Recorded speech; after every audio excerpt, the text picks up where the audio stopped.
YouTube, what up? Welcome to another edition of Wrestling with Watts and Watts. Where week 3, well, technically week 2 because it's the second full week of January, but we're in here, man. We here. Keep giving thanks. Keep taking your mental health, your physical health serious. Hope y'all got those steps in. At the end of the day, we only get one shot at this thing, man. We only get one shot. We only get one vessel. Treat it as such. Hold on to it. Guard it with your life. That's my advice for y'all today. But today, we're talking about CM Punk versus Finn Bálor announced for next week in Dublin, Ireland. And it's like, I'm happy that Finn Bálor is getting to wrestle at this point. Like that's where I'm at with it. I'm just happy that Finn Bálor is getting to wrestle. We all know he's probably not going to win the match. And we all have an inclination that this is going to lead to the Judgment Day breaking up. It's an inevitable breakup, and I see exactly what the hell is going to happen now. From what it's looking like to me, they're setting up for Dominic Mysterio versus Finn Bálor for the IC title. That's what it's looking like for me, because what else are we going to do? We know that Finn Bálor is not going to beat CM Punk. It makes no sense right now, and it's definitely lazy booking. It's definitely lazy booking because there were a lot of ways they could have went about crowning CM Punk's next opponent. They could have done a tournament, could have done a plethora of matches to determine the number one contender and just make the story worthwhile. But obviously, Finn Bálor is the hometown hero, so they're going to put that man in that match, and they're it's like, it kind of sucks. And I'm going to tell you why it sucks that Finn Bálor is not really getting the proper respect. Yeah, you get a bunch of tag team titles, and I've come to the understanding that they're never going to crown that man world champion. But here's the thing. Who signed Finn Bálor? Hunter Hearst Helmsley. Well, he didn't really sign him, but he propped him up as like the main face of the black and gold brand in the first place.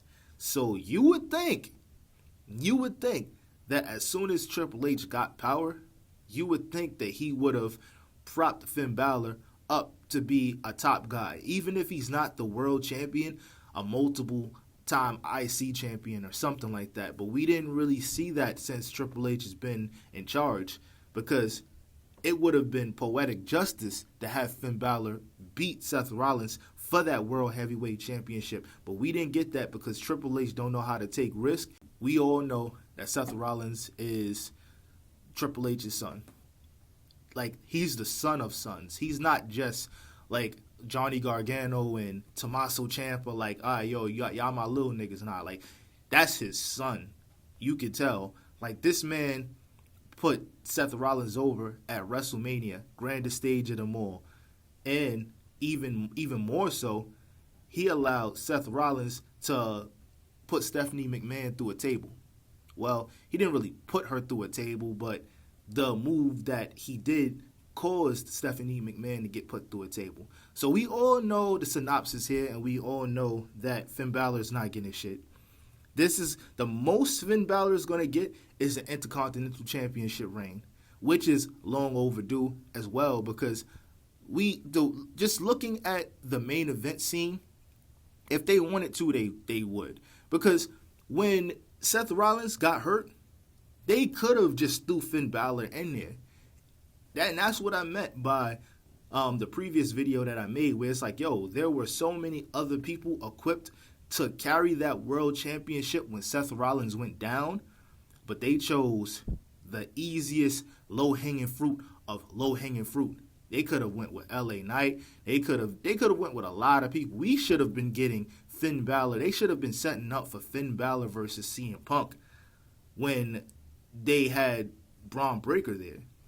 They could have had Braun Breaker just go for the IC title again or something like that. But nah, they said, we're going to rush this push and we're going to botch the entire shit.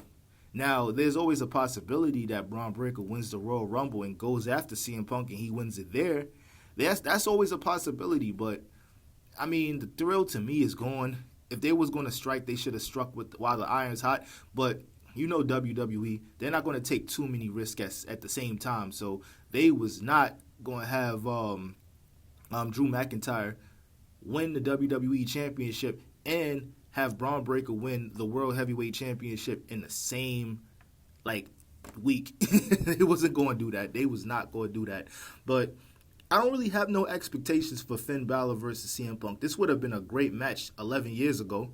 But at this point, right now, I already know Finn Balor's in like tremendous shape. He's going to carry that match. He doesn't get tired. He's an energy machine. He gets high while he works out. And he doesn't eat. This man looks like he hasn't ate a carb in like 10 years. You know, I be thinking that I have discipline just because I go to the gym. But when I see guys like him, I be like, you know what? I don't have as much discipline as I thought I did. You know, shout out to Finn Balor. He cold as hell with it when it comes to just what he puts in his body and his just workout regimen, because that's insane. Like, why does it look like you could shred cheese on your abs, man? Shout out to you, bro. You cold. You ain't winning that title, though. You could be in the best shape of your life. You're not winning that title. That's what Triple H said. You look good, but I'm not giving you the championship.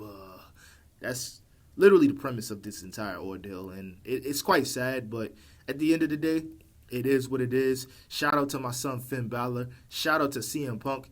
For whatever reason, I don't even know. I spent like the last week slandering this man, but I shout out to him, I guess. Shout out to Corporate Man Punk. Shout out to Corporate Man Punk. Nothing else really happened on Monday Night Raw, bro. Like, what else do you want me to say? The only real upside about Monday Night Raw was Javon Evans. Javon Evans, and he's not at the bottom of the card, but you know, he's facing guys that's at the bottom of the card. And even then, I'm more excited about what Javon Evans got going on. And when Obafemi comes to Raw, I'm going to be more excited about what they got going on opposed to everything else that's going on. Dominic Mysterio, he hasn't really been on TV that much, and he's not defending his championship, by the way. That's another thing. He's not defending his championship. The tag team titles, they are not being defended for real, but Alpha Academy look like they're about to... Whenever you can tell that a specific team is about to turn heel, they throw the Alpha Academy at them, because even though they are who they are, those are like likable guys. So if you beat the fuck out of them, then you already know, like, you're solidifying your heel run. And I feel like the Usos are about to turn heel. So we have that to look forward to, because when they're heel, they're really good. But other than that, it ain't really much to really look forward to on this card, man. I'm just waiting for Rio to face Lash Legend and Nia Jax. That's the money match right there. But other than that, yeah, the only one I'm hype about is Javon Evans. Raw is repetitive and soulless, bro.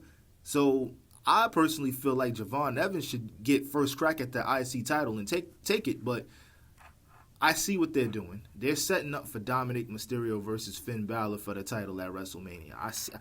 I know ball, bro, and I know the game. So this match, it really means nothing. It'll probably be a decent match at best, but it means nothing, and we already know who's going to win. So it's like, who cares? Ladies and gentlemen, let me know what you guys think in the comment section below. I appreciate y'all for being here and listening to me ramble. Super grateful for that, because, I mean, I feel like we all have the same thought process when it comes to this wrestling stuff, but it's all about delivery and it's all about how you present it. So thank you for being here and allowing me to present my ideas and wrestling mind to you guys live and direct. I appreciate y'all. I'm out. Peace.